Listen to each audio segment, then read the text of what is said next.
Olá, eu sou Ângelo, professor de Biologia.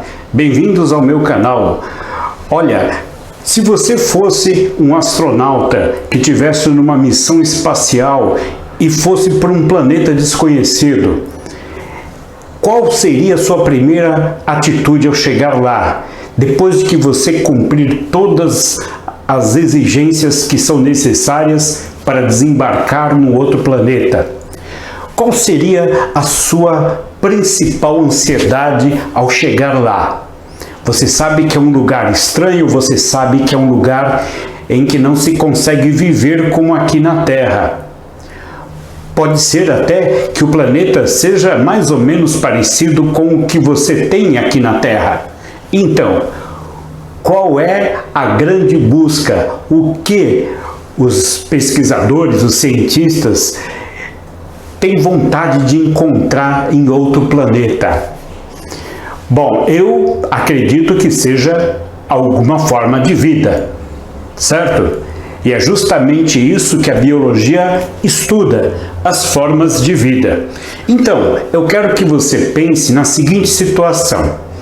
Por que é necessário estudar as formas de vida? Primeiro, ao conhecer as formas de vida, a gente tem cada vez mais certeza de que os outros seres vivos são importantes, direta ou indiretamente, para a nossa sobrevivência. Isso é importante. Nós sabemos, por exemplo, que precisamos de animais que nos servem de alimento, assim como plantas, vegetais, que também servem de alimento. Mas e se nós estivéssemos em outro lugar? Se nós estivéssemos em outro planeta? Qual seria a coisa mais importante a ser encontrada? Não seria a vida? Pois é. Você sabe exatamente como identificar um ser vivo? Se você estivesse em um outro planeta, você iria achar o que lá? Será que algum ser vivo parecido com o ser humano? Ou algum tipo parecido com algum animal ou com algum vegetal que você conheça aqui? Será que essa é a expectativa que os cientistas têm de encontrar vida no outro planeta? Uma vida semelhante à nossa? Pode ser que não. Na verdade, eles se darão por satisfeitos se encontrar em outro planeta uma forma de vida simples que seja. Tá? Qualquer forma de vida é importante. Então, imagine só. Pode ser que você tenha visto aí fotos do solo de Marte. E aí você percebe que aquilo ali é um deserto. Mas tem alguns seres vivos que a gente nem enxerga aqui na Terra. Será que eles podem existir lá em outro planeta? Então, para você saber identificar um ser vivo, você precisa reconhecer algumas características. Qualquer astronauta que desembarque num planeta futuramente, ele vai rastrear, ele vai buscar algumas formas de vida semelhantes às formas de vida na Terra. Por quê? Porque é o que ele conhece.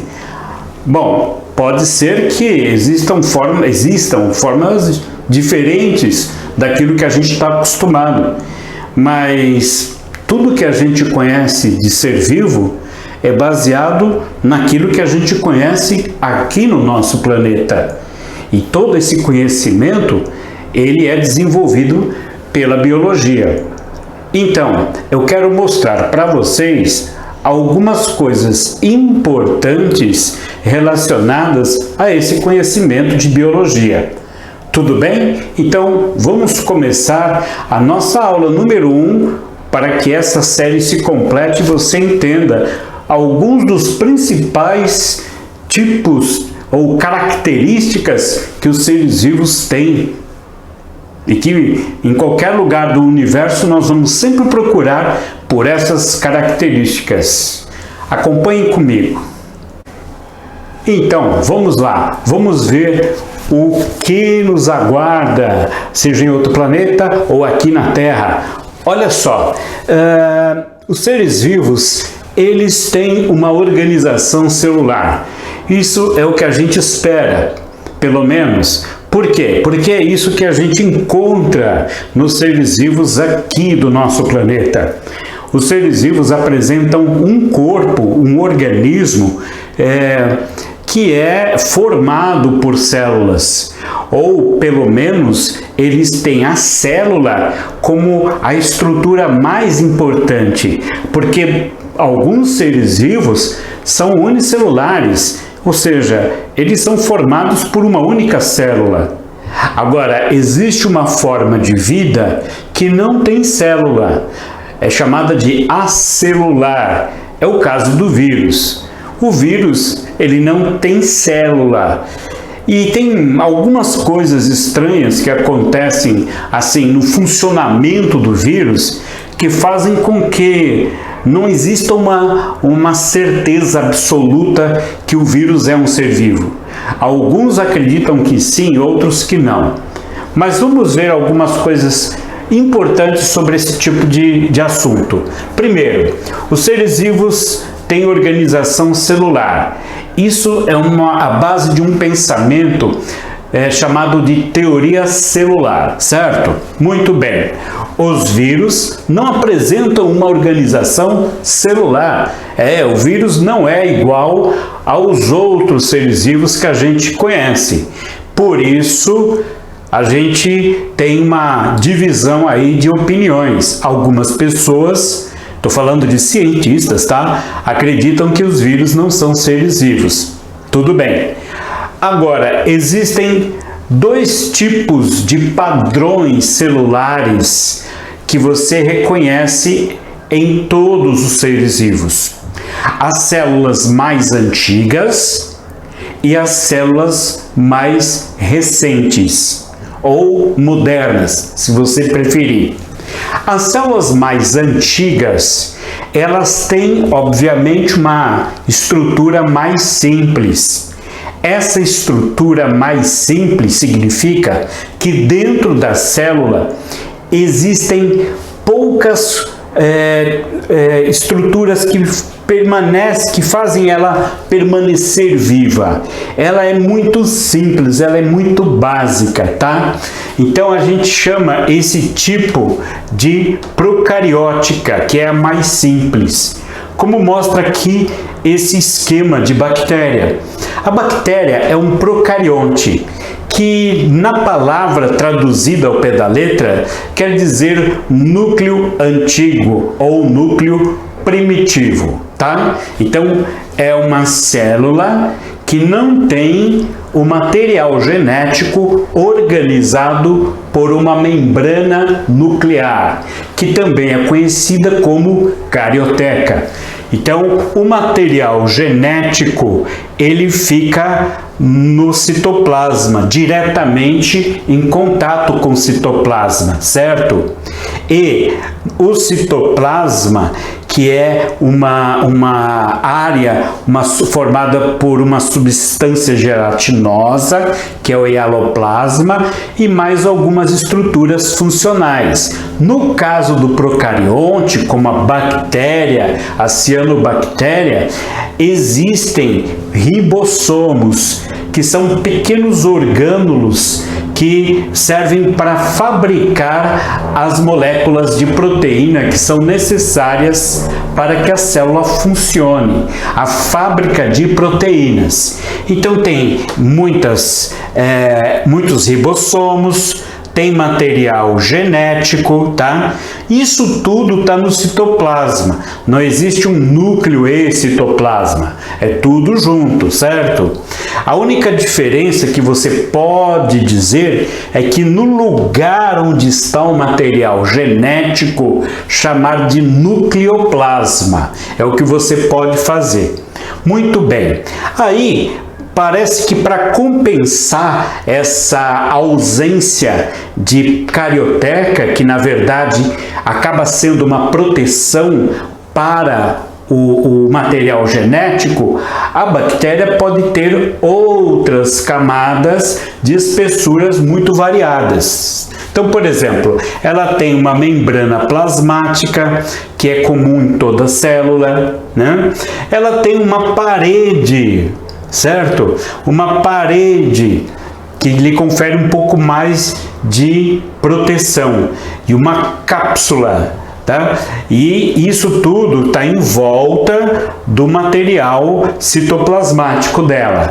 Então aqui você vai poder encontrar 3 camadas: a membrana plasmática, a parede e a cápsula. Isso tudo dá uma proteção bem importante para esses tipos de seres vivos que são unicelulares, tá?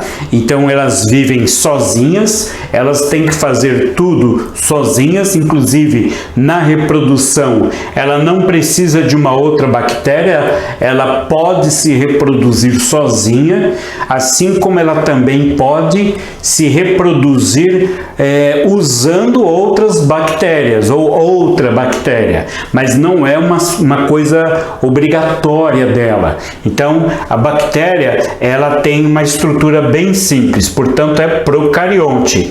Aqui pode ou não aparecer um flagelo, que é uma estrutura de locomoção dela, por exemplo, caso, obviamente, a bactéria viva no ambiente líquido, né, na água. Então ela vai nadar agitando essa parte aqui, que é o flagelo, que é uma coisa assim opcional, não aparece em todas as bactérias, tá? Ok, muito bem. Então, um dos padrões é o padrão procariótica, tá? Essa célula é procariótica, é uma célula que tem um núcleo antigo e a gente acredita que é o ser vivo mais antigo do nosso planeta. Muito bem, por conta de quê? Da simplicidade que ela tem.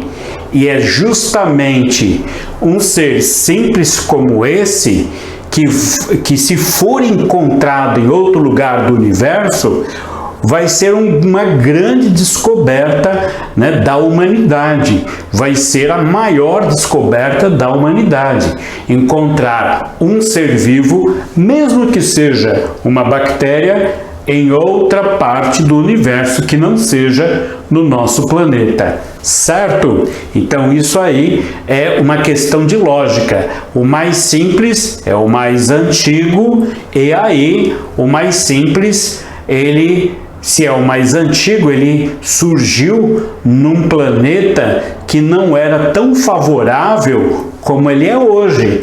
Então um planeta em condições mais desfavoráveis. O que quer dizer isso? Condições não muito boas ou horríveis, certo? Muito calor, muito raio ultravioleta, atmosfera com gases tóxicos. Pois é, vejam, se hoje é possível encontrar bactérias em lugares bem difíceis de se viver, como na borda de crateras de vulcões, então a bactéria pode ser um ser vivo que a gente consiga futuramente encontrar em outro planeta, tá bom? Isso vai ser o máximo. Bom, o outro padrão que a gente encontra também é o padrão de célula eucariótica. A eucariótica quer dizer núcleo moderno, né? Então significa o quê? Basicamente aqui, ó, o material genético, ele está protegido por um envoltório. Esse envoltório é o que a gente chama de carioteca, é a membrana nuclear. Portanto, o material genético, ele está protegido, certo? E em compensação, a célula como um todo, ela não está tão protegida como a bactéria. Ela não tem tantas camadas como a célula procarionte. Tá legal? Então, por exemplo, você tem aqui o núcleo, que dentro pode ter uma região mais condensada, chamada de nucleolo, certo? O envoltório está aqui, que é a carioteca, e existem mais coisas do que uma célula procarionte. Tá? Por quê? Porque aqui você vai ter as organelas citoplasmáticas. São organelas, são pequenos órgãos das células. São órgãos que têm funções específicas dentro da organização da célula, certo? Então aqui, ó, você vai ter, por exemplo, né? Se aqui é uma célula vegetal, então ela tem uma parede celulósica. Então ela fica dentro de uma espécie de forminha feito de celulose, e essa forminha ela serve para proteger esse material genético. Perdão, para proteger toda a célula, né? Eu não estou falando da membrana nuclear, eu estou falando da parede celulósica. Ela envolve toda a célula vegetal, no caso, tá? Bom, lá dentro ela vai ter o citoplasma, como todas as células, mas também vai ter outras organelas ou outros orgânulos. Você pode falar orgânulo também. Então você vai ter mitocôndria, que faz a respiração celular. Você tem o complexo golgiense, que faz o armazenamento de substâncias que a célula produz. Você vai ter o cloroplasto, onde você vai encontrar a clorofila, que é a substância que faz a fotossíntese. Você vai encontrar também dobras, tubulações, são chamadas de retículo endoplasmático, que são nada mais do que pequenas redes de tubulação que transportam substâncias em forma de gordura ou em forma de proteína de um canto para outro da célula, certo? E aqui você tem aqui um grande vacúolo, armazenador de água. Afinal de contas, a célula vegetal não pode ficar andando por aí atrás de água.